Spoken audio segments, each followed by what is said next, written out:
নমস্কার বন্ধুরা, দুই রাজকন্যা চ্যানেলে আপনাদের অনেক অনেক স্বাগত। আজ একেবারে রেডি হয়ে গাড়িতে উঠে পড়েছি, তারপরে ভিডিওটা শুরু করলাম। সকালের কাজকর্ম কিছুই আজকে ভিডিও করিনি। আর এই যে দুই বোনেও বসে আছে রেডি হয়ে। তবে গাড়িটা যাই চলতে শুরু করলো না, তাই আহু ভয় পাচ্ছিল। ভয় পেয়ে আমার কোলে উঠে পড়লো আর সিটে বসতে চাইছিল না। আর ঐশী আর আমি পিছনে বসেছিলাম আহুকে নিয়ে, আর ওর বাবা ছিল সামনে। তো আমরা আজকে বেরিয়ে পড়েছি, আমার পিসির বাড়ি যাচ্ছি। পিসির বাড়িতে কালী পুজো হয়, তো কোনো দিনই যাওয়া হয়নি বিয়ের পর থেকে। বিয়ের আগে আমি একবার গেছিলাম, বিয়ের পর এই প্রথমবার যাচ্ছি কালী পুজোতে। প্রতি বছরই বলে, কিন্তু যাওয়া হয় না। এই যে এসে পরে দেখলাম যে আমার মামার মেয়েরাও এসেছে, সব কাকিমারা এসেছে, সবাই মিলে বসে আর গল্প করছে। ওই যে বড় পিসি এসেছে, আর আমরা এসেছি ছোট পিসির বাড়িতে। তো এসে পরে অনেকক্ষণই বসেছিলাম, জল টল খেলাম, গল্প গুজব করলাম, তারপরে এলাম মা কালীর মন্দিরে। আমি যখন বিয়ের আগে এসেছিলাম তখন মন্দিরটা না এই বাউন্ডারি দেওয়া ছিল না, এই যে এত সাজানো গোছানো ছিল না, আর মন্দিরটাও এত সুন্দর ছিল না। নতুন হয়েছে মন্দিরটা। তো আমরা প্রথমে গেলাম মায়ের কাছে প্রণাম করার জন্য। কালী পুজোর সময় আমাদের শ্বশুর বাড়িতেও খুব জাঁকজমক করে পুজো হয়। বাড়িতে ঠাকুর হয় না ঠিকই, কিন্তু সারা গ্রামে অনেক ঠাকুর হয়। আর রাত্রিবেলায় সবাই মিলে বেরোয়, তো বেশ মজা করেই কালী পুজোর দিনগুলো কাটে। আর আমার দুই ননদও আসে কালী পুজোতে, দুর্গা পুজোয় আসে না, কালী পুজোতেই আসে। তো সব কিছু মিলিয়ে আর কালী পুজোতে পিসির বাড়ি আসা হয় না, নয়তো প্রতি বছরই পিসি ফোন করে বলে আসার জন্য।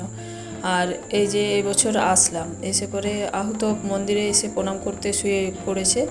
আর কতগুলো ফুল পেয়েছে, মায়ের গাঁদা ফুল। তো গাঁদা ফুলগুলো পেয়ে না ও খুব খুশি হয়েছে। মন্দিরে প্রণাম করে এবার যাচ্ছি আমরা বাড়িতে।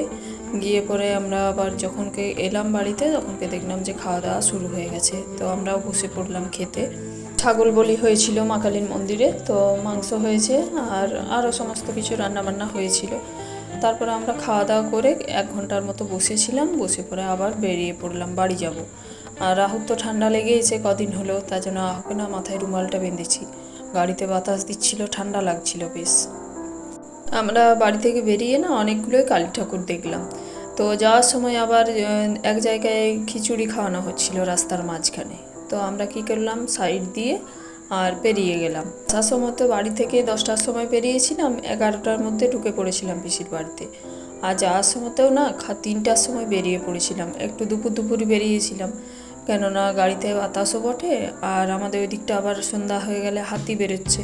তো তার জন্যই একটু তাড়াতাড়ি বেরিয়ে পড়েছিলাম। আজকের দিনটা ওরা থাকতেই বলছিল, কিছুতেই আসতে দিতে চায় না, কেননা আজকে ঠাকুর বিসর্জন। কালকে পুজো হয়েছে, ওদের যেদিন পুজো হয় তারপরের দিনেই ঠাকুর বিসর্জন হয়ে যায়। আর বিসর্জনের পরে আমাদের যেমন দুর্গা পুজোয় প্রণাম করতে যায় সবাই, বিজয়া প্রণাম, আর ওদের কালী পুজোর সময়। আমি বিয়ের আগে 1 বছরই গেছিলাম, তো তখন দেখেছিলাম কালী পুজোয় ঠাকুর বিসর্জন করে এসে পরে আর পিসি যে যারা আছে তাদের বাড়িতে গিয়ে পরে প্রণাম করতে যায় সবাই মিলে। আর পিসিদের নিজেদেরই ঠাকুর, তো বেশ জাঁকজমক করেই কালী পুজোটা হয় প্রতি বছরই। আমার কাকিমারা, পিসি, বড় পিসি, তারপরে বড় পিসির মেয়েরাও গেছে, কিন্তু ওরাও চলে আসবে আজকে বিকালেই। তো ওরা বাসে গেছে, চলে আসবে একটু পরে। আর আমরা একটু আগেই বেরিয়ে পড়লাম। এখন তো শীতকাল প্রায় চলেই এসেছে, ঠান্ডা ঠান্ডা লাগছে একটু অবেলা হয়ে গেলেই। আর 4টা না বাজতেই না সূর্য অস্ত চলে যাচ্ছে। তো এখন মনে হচ্ছে যেন কত অন্ধকার হয়ে আসছে, কিন্তু এখনও 4টে বাজেনি। ওই যে এখনও একটু একটু সূর্য দেখা যাচ্ছে। তবে আমরা সূর্য থাকতে থাকতেই ঘরে পৌঁছে গেছিলাম। আর এটা ছিল কালী পুজোর পরের দিন। তো এবছর 2 দিন পর ভাইফোঁটা, কালকেও ভাইফোঁটা নয়, তারপরে বৃহস্পতিবার ভাইফোঁটা, মাঝে একটা দিন এখনও আছে। তো ভাইফোঁটার দিনেও আমরা যাব বাপের বাড়িতে। তবে ঐশী যাবে না। ঐশী 5 বছরের পর থেকে, যখন থেকে দাদাদের ফোঁটা দেওয়া শুরু করেছে, তখন থেকে আর যায় না মামা বাড়ি, বাড়িতেই থাকে। আর আহুকে নিয়ে যাব। আহু তো এখন ছোট, আহু যখন 5 বছর বয়স হয়ে যাবে আহুও থাকবে ওর দিদির সাথে, ওর পিসিদের কাছে দাদাদেরকে ফোঁটা দেওয়ার জন্য। আর ওর বাবাও যায় না। আমার শ্বশুর বাড়ি থেকে বাপের বাড়ি তো বেশি দূরে নয়, আমি বাসে চলে যেতে পারবো আহুকে নিয়ে। আর যদি বাসে না যায় তখন ঐশীর বাবা নামিয়ে দিয়ে আসবে, আবার বিকেলবেলা আনতে যাবে, নয়তো আমি বিকেলবেলা বাসে চলে আসতে পারবো। আজকে রাত্রেবেলাতেও আমাদের এক জায়গায় নিমন্ত্রণ ছিল খিচুড়ি খাওয়ার। তো মা কালীর প্রসাদ, কিন্তু সবাইকারই নিমন্ত্রণ ছিল, তো আমরা যাইনি। ঐশীও খুব টায়ার্ড হয়ে পড়েছিল, তার জন্য ঐশীও আর রাত্রেবেলায় যায়নি, সন্ধ্যাবেলায় এসে পরে ঘুমিয়ে পড়েছিল। আর ঐশীর বাবা একাই গেছিলো, তো আমিও যাইনি, বাড়িতেই খেয়েছিলাম। আর আমরা যখন যাচ্ছিলাম তখনও আহু ঘুমিয়ে পড়েছিল, আসার সময়তেও আহু ঘুমিয়ে পড়েছিল, তবে ঐশী ঘুমায়নি। ঐশী আবার কিছুটা এসে পরে বললো যে ফ্রুটি খাবে, তো তার জন্য ঐশীকে ওর বাবা একটা ফ্রুটি এনে দিল।